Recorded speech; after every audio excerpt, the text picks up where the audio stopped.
Hello, friends. David Roy Newby here with another episode of Trillionaire Tip Tuesday, the show where you get to use Solomon's trillionaire wisdom to better your life.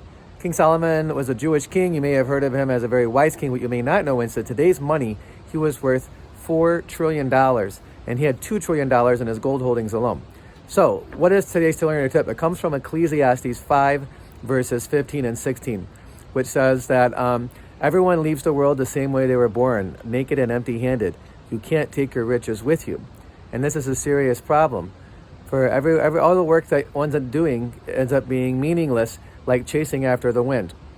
I encourage you, get the Bible app. You can get it for free on any smartphone, or go to Bible.com and look up those verses. I've had the privilege to talk to many billionaires, and it's fascinating which ones are fulfilled and which ones aren't.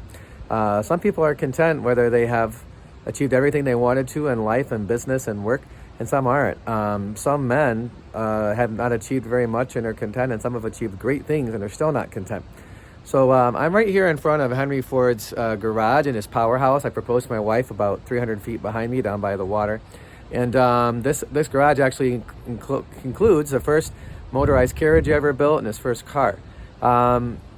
I've been privileged to meet people who have achieved great things in their lifetime.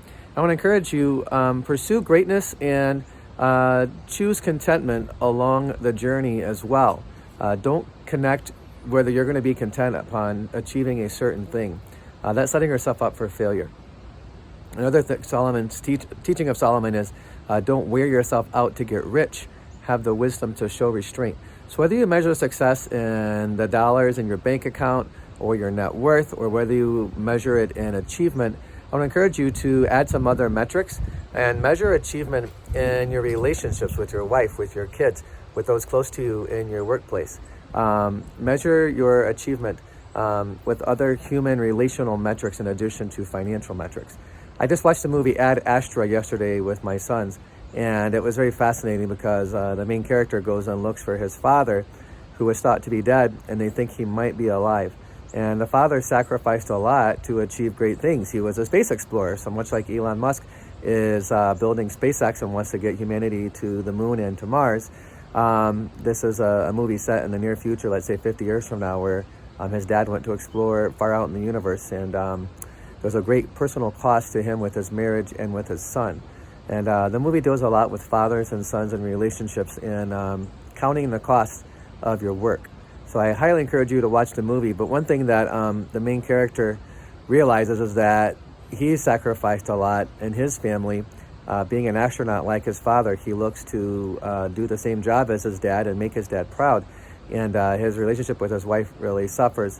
And the movie deals with anger, how to deal with anger productively as well. So without giving much away about the plot, I highly recommend you watch the movie. I want you to realize, whether you make $1 billion or $100 billion like Jeff Bezos, or you make $4 trillion in your lifetime like King Solomon, no amount of achievement is going to give you contentment. Contentment is a choice that you can choose daily. So I encourage you to choose contentment. Really choose to develop great relationships along the way so that you don't sacrifice your family on the altar of success, and your success will be sustained. That way, no matter how much financial success you create or sustain, your family will be able to carry on your legacy powerfully. And that's what we focus on at Legacy Builders, one of my companies. So God bless you, friends. Shalom. May this trillionaire tip greatly enrich your life and your family's life and your relationship with those around you. Bye for now.